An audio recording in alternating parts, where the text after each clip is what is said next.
রাদিয়াল্লাহু তাআলা আনহু, আমাকে কি খেয়াল করেন, ওমর রাদিয়াল্লাহু আনহু আর তো পৃথিবীর কি ছিলেন, বাদশা ছিলেন। খেয়াল করবেন, তিনি তিনার সন্তানকে, তার একমাত্র সন্তানকে, ছোট বাচ্চাকে ঈদের একটা উপহার দেবে, এটাও ছিল না তার কাছে। তিনি কেমন ছিলেন?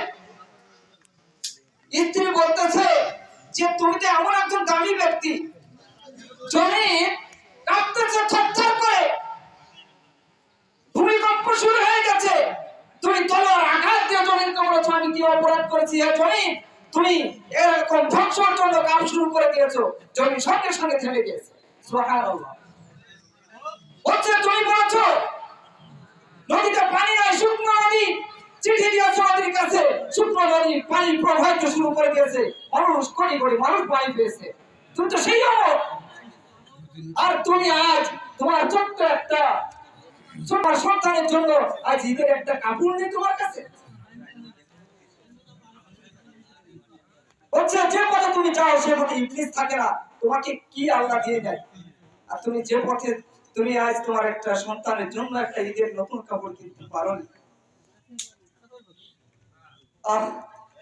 সেই আর আমরা নতুন কাপড়গুলো নিয়ে হাজার হাজার টাকার কাপড় কিনা নিয়ে লাখ লাখ টাকা ব্যয় করার জন্য উঠে পড়ে লেগেছি। ঠিক একটা যে ফিতরা আদায় করব, এই রমজান মাস আদায় করে এসে ঈদের নামাজ আদায় করবো, এদিকে আমাদের একটু চিন্তা নেই।